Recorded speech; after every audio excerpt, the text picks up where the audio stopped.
Having the courage to sometimes admit that we need to take a step backwards in order to really go forward is sometimes the hardest part of our entrepreneur journey. And today's podcast is a special one. So we're doing the first episode of the coaching series. In this coaching series, you will hear me actually coaching my real life clients to see how this process works. And also so you can get realization, say, okay, if this is happening to them and this is how they're dealing with it, maybe I can do the same.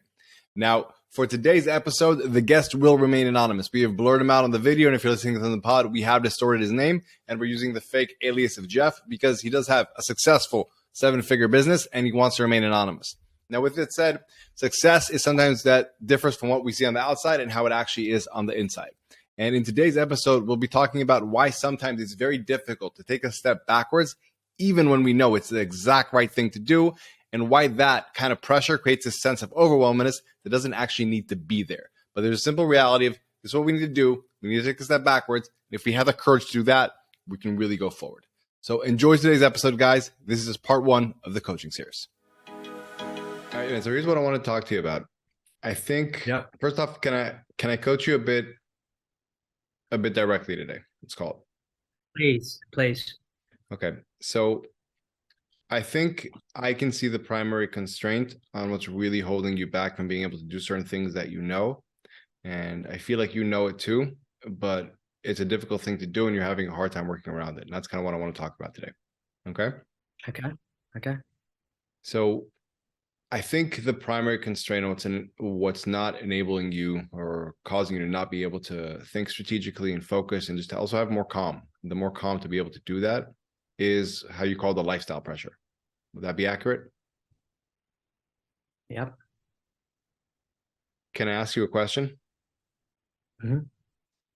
How much of this is also pressure that you feel the missus won't be comfortable backing down from the lifestyle or the kiddos or whatever it may be? That like there's going to be a need for a family to accept that there's going to be a dip.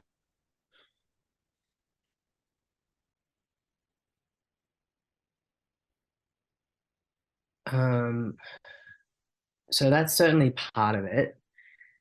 The other part is, man, which I haven't shared with you yet, but has only really become more clear to me very recently, is kind of with the lifestyle is part of it, but it's actually more the business, in the sense that the model is pretty flawed. Yeah. We spent a lot of money and a lot of cash last year trying to grow and trying to scale. And we brought it, and we had a well, that was when I came to Thailand, that third party had disengaged. And we made decisions, hiring staff, bringing people on, bringing setters on, bringing salespeople on, just spending a heap of dough, and then pulled the pin. And so we've kind of dug ourselves a bit of a hole financially in the business. Yeah. And so that's probably where the most pressure comes from. Because it's like this constant monkey on my back where expenses are higher than income each week. And then I've got to somehow pull sales out of my ass. Yeah. Which I've done for some time, but now I can just really see and go, oh, fuck. This isn't going to work long term. I can't keep living like this. This is stressful. Yeah. The lifestyle definitely needs to be addressed also, needs to be looked at. You're right, you're definitely clear, but I think that's secondary to the first one, which is the business. Okay. And let me ask this. If in a theoretical world, because the thing is, the business is what supports the lifestyle financially. And I feel like you're probably saying there's a pressure to keep the business going because it needs to keep going so it can also support this. And in a theoretical world where, let's say, everybody in your family and also you were completely on board with it, it's going to be okay. We're going to take a bit of a dip in a lifestyle, but it doesn't mean anything bad. It actually means we're doing the smart thing because we're having to slow down this business because it's not working and pivot to something that's much more lucrative in the long term. We're going to have to accept this short-term dip instead to go up. Would you be more free to do it? Because for me, it sounds like... Would I be more what, sorry? More free to give yourself permission to do that. Because I feel like internally, this business model's got to change. And we can do something better. You're capable of something better. It's just that what I see with a lot of people is that what stops them from like where they are right now to going to the next level is that they have to accept that there's gonna be a dip. You have to make a momentary sacrifice for the long-term good. You know what I mean? And for most people, And that's I guess, really hard, both from like a sense of like ego and sometimes from a sense of external pressure. Like they have bills or they have like people that expect certain things of them or whatever it may be. so that's definitely really hard for my ego. It feels like failure. It's not, it's I a know. learning process. That's the thing, man. Intellectually, I get that. Intellectually, I know. I go, it's wise, it's smart. This is what you need to do to get ahead. But then there's a part of me that goes, no, like you need to be able to have it all or make it all happen. Yeah. And so, yeah, you go. Please go. I think it's the more courageous thing to do. Here's what I mean by that. I think it's very scary and it requires a lot of courage to say, you know what, something that I did for a long time, I put a lot of effort and I put myself out there. I did my best. It didn't work. And I can own that as a man. And I accept like, okay, we're gonna have to readjust. Like that's true leadership, whether it's in the business or for the family as well. You know what I mean? And that's something to really be aware of. It's not it's not that you think about this as a failure. Like this is really where you get to display courage and leadership. It's like for a powerlifting example, like I'm sure you see this in the powerlifting gyms where somebody doesn't want to go down in weight to correct his form so he can really go up. Totally. It's this similar thing here. It doesn't mean that like somebody who stops, like when you see this in powerlifting, somebody's like going down a weight to correct his form and do it the right way. You're like, that's a smart dude. Correct? Totally. And mate, again, intellectually, I get that. I see that, and I know that. Yeah. I mean, I get a sense after this call, I'll have to sit with it, and I'll probably agree. Which is good. Here's the thing, man. This is why it requires courage. That's what I'm saying. It's like you're gonna have it's not gonna feel nice. There's no way around it. Like you taking that dip, we can reframe it a lot and say, okay, you can be proud of yourself because you're doing the right thing and so on and so on. And there's a lot of good stuff from that. But the reality is there's still gonna be a part of it that doesn't feel nice. You're gonna like it's not gonna feel nice being able to also like needing to tell the missus, listen, we're gonna take this dip right now, or need to tell some of the staff, like, listen, this isn't what we're doing anymore. So maybe your job is irrelevant or whatever it may be. It's not gonna feel nice. There's no way around it. And that's why it requires courage though. And I think it's something to recognize that like if you can, the more you can accept that, the easier it is just to go with it. And accept that it's not that you're doing something wrong. It's just it's part of the process. Like nobody goes like this. You know what I mean? We all know that. But like accepting these dips, that's what enables us to be great.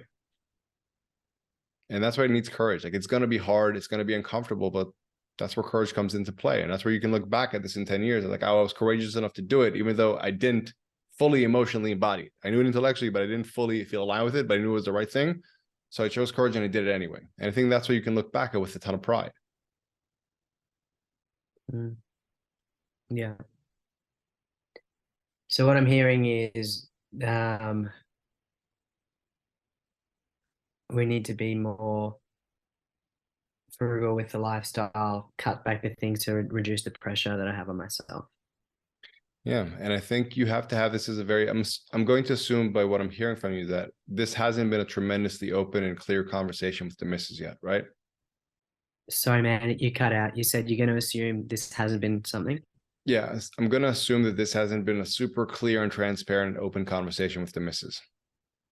Is that correct? When you say this, what do you mean? That we're going to have to take a dip and it's going to be a bit uncomfortable. Both our egos are going to go down a little bit. And that's just the price of doing things the right way. This is part of life. It's part of the game. And it doesn't mean that we're bad people. It doesn't mean that we were stupid. It doesn't mean that our ego should take a hit. I feel like I don't have real buy-in there. Yeah, because I've talked about it and I've mentioned it, but I've never like I've my personal finances I have in good order. Our family finances we kind of just we both have that kind of, if I want it then I get it type mentality. We both earned pretty good money for some time, and so she's earned really good money in the past, so she's like, if I want it I just get it, so we just do that, which I know is against our isn't in line with what we want long term. Do I think I can get her on the same page with that? Yes. Yeah, it's gonna take some leadership on my part, I guess. Yeah. And then I think there's part of me that doesn't want to let my family down, and there's part of me that wants to provide and, enjoys a nice lifestyle and all those things. Can I offer a different perspective on that? Yeah, please.